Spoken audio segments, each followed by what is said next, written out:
Assalamualaikum warahmatullahi wabarakatuh.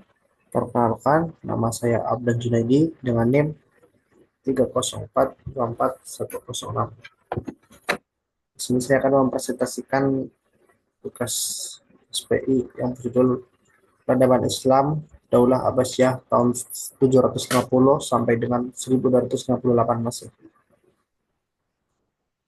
Oke, langsung saja. Dinasti Abbasiyah, perjalanan kekuasaan Islam terbesar. Dinasti Abbasiyah merupakan salah satu dinasti terbesar dalam sejarah Islam yang berkuasa hampir 500 tahun. Dinasti ini tidak hanya dikenal karena kuasanya yang luas, tapi juga kontribusinya yang besar dalam perkembangan ilmu pengetahuan dan peradaban Islam. Nah, jadi dinasti Abbasiyah ini berdiri pada tahun 750 Masehi sampai dengan 1250-an setelah menggulingkan dinasti Umayyah berpusat di Baghdad, Irak, dan berkuasa hingga tahun 1468. Nama Abbasiyah itu tersendiri diambil dari kata Abbas, paman Nabi Muhammad SAW, karena mereka mengklaim sebagai keturunan beliau. Oke, next.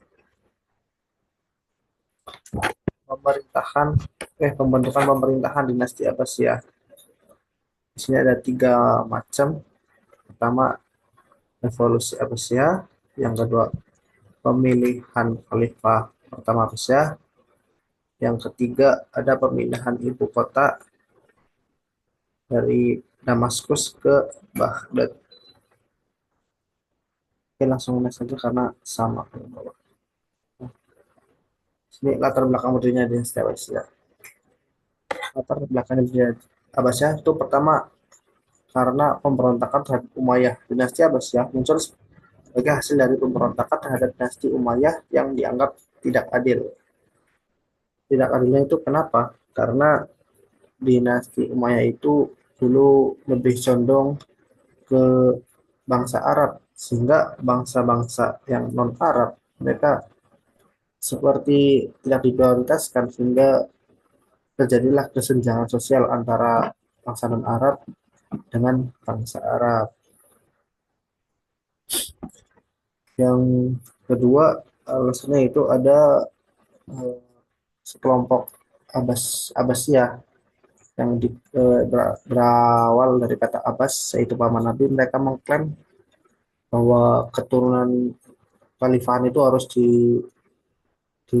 dipegang langsung oleh keturunan Nabi Muhammad SAW. Jadi, mereka lebih yakin untuk merevolusi.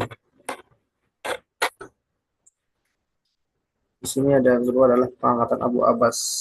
Abu Abbas al-Salafah diangkat sebagai khalifah pertama dinasti Abbasiyah pada tahun 750 Masehi. Yaitu adalah khalifah pertama Abbas al-Salafah. Yang ketiga adalah pemindahan ibu kota ke Baghdad.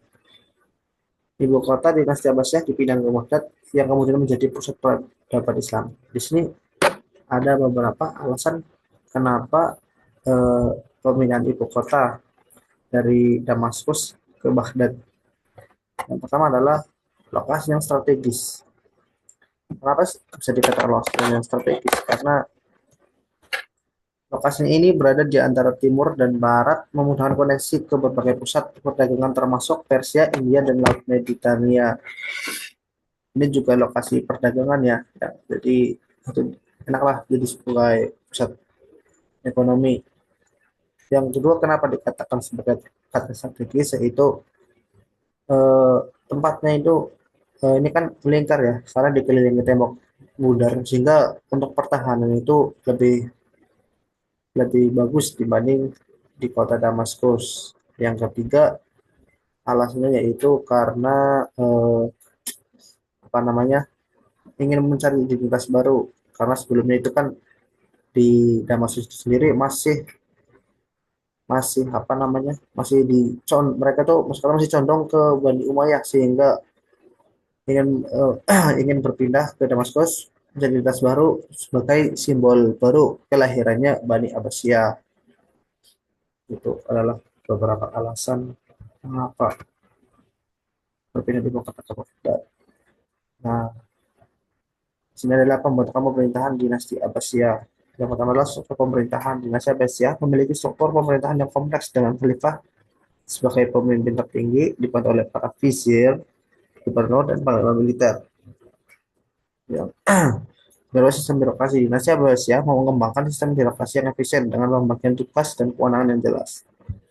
Jadi, kita tadi di Bani Umayyah itu sendiri banyak kesenjangan sosial, banyak yang mereka tidak puas, terutama bangsa Arab karena mereka merasa tidak adil, sehingga di Bani Abbasiyah karena mereka sebelum apa revolusi menjadi Bani Umayyah masa pemberontakan itu mereka juga menunjukkan ke bangsa Arab bangsa non Arab untuk keadilan yang rata, sehingga Abbasiyah itu bertanggung jawab menggunakan sistem birokrasi yang efisien dan pembagian tugas yang kewenangan yang jelas, yaitu dibagi-bagi rata itu untuk menjangkau luas menjangkau luas untuk pembagian-pembagian tugas sehingga merata dan adil. Yang ketiga adalah kemajuan teknologi. Pada masa ini terjadi kemajuan yang pesat dalam bidang teknologi seperti penggunaan kertas dan perkembangan sistem irigasi.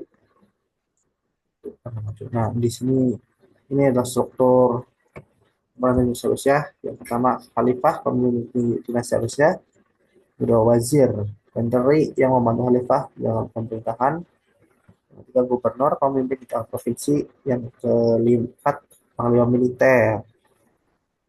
Dinasti Abbasiyah memiliki struktur pertahanan yang kompleks dan hierarkis dengan Khalifah sebagai tertinggi. Pembagian tugas dan kewenangan yang jelas dalam sistem birokrasi memungkinkan dinasti Abbasiyah menjalankan pemerintahan secara efektif. Nah, ini yang saya jelaskan. Karena Bani Umayyah itu kurang adil sehingga Bani Abbasiyah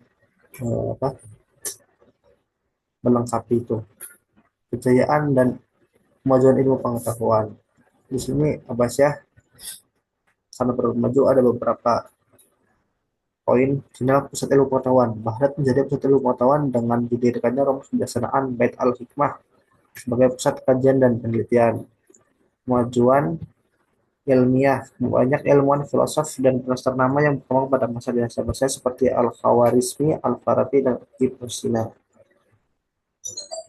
Yang ketiga, penerjemahan karya asing. Dinasti Abbasiyah juga mendorong penerjemahan karya asing seperti Yunani, Persia, dan India dan di masyarakat. Ini kenapa alasan Bani Abbasiyah itu sangat maju ya, karena banyak aspek yang membuat mereka maju seperti itulah ilmuwan, filosof, dan penulis ternama itu berasal dari Bani Abbasiyah, sehingga mereka banyak perkembangan teknologi. Bani Abbasiyah sendiri juga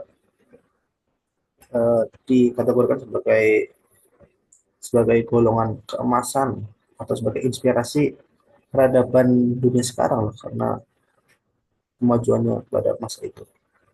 Nah, setelah masa kejayaan ada berikutnya adalah faktor kemunduran dinasti Abbasiyah.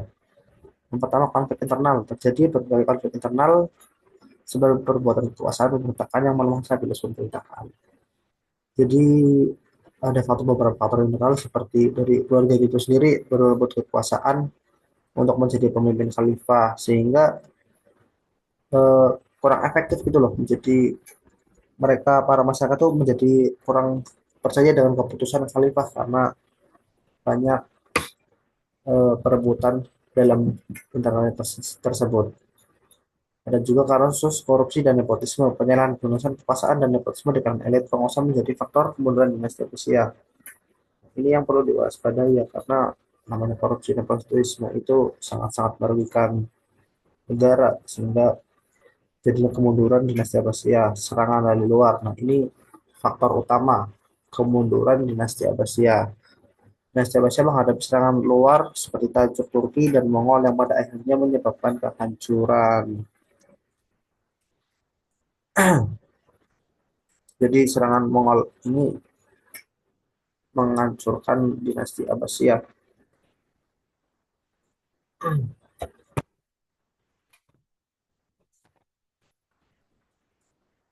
Serangan Mongol ini terjadi pada tahun 1268. Pasukan yang Mongol yang dipimpin oleh Hulagu kan menyerang Baghdad. Dalam saat ini Baghdad hancur dan sebagian besar penduduknya terbunuh. Khalifah terakhir Al-Muqtasim juga tewas dalam serangan ini, mengakhiri kekuasaan Abbasiyah. Itu kenapa mundurannya. Tidak hanya itu, penyerangan Mongol tidak hanya mengakhiri kekuasaan Abbasiyah, tapi juga menghancurkan Baghdad sebagai pusat peradaban Islam. Perpustakaan masjid dan pusat-pusat ilmiah seperti Baitul Hikmah ikut dihancurkan. Aduh, kasihan ya. Tapi dinasti Abbasiyah kehilangan penerusnya. Meskipun para khalifah Abbasiyah sempat dihidupkan kembali secara simbolis di Kairo di bawah naungan Kesultanan Mamluk, mereka tidak lagi memiliki kekuasaan yang nyata dan hanya berperan sebagai simbol keagamaan hingga akhirnya benar-benar berakhir. Karena ya itu cuma simbol, mereka akhirnya para masyarakat kurang percaya kalau tidak ada kekuasaan yang nyata. Selanjutnya, nah ini serangan Mongol dan Kerajaan Baghdad. Tadi udah, Kerajaan Baghdad telah pusat peradaban Islam, pusat merawat propaganda dan serangan Mongol dan dari akhir dari dinasti Abbasiyah. Ya, ini udah tadi dijelasin ya kenapa Baghdad bisa hancur karena suku Mongol ini benar-benar repot dunia pada masa itu. Tapi meskipun runtuh, tapi dinasti Abbasiyah itu masih meninggalkan warisan, jadi tidak benar-benar hilang. Di sini ada beberapa kontribusi ilmiah dinasti Abbasiyah meninggalkan warisan yang sangat berharga dalam bidang ilmu pengetahuan seperti matematika, astronomi, dan kedokteran. Yang kedua adalah warisan arsitektur. Dinasti Abbasiyah juga meninggalkan karya-karya arsitektur yang indah seperti Masjid Agung Baghdad dan Istana Samarra.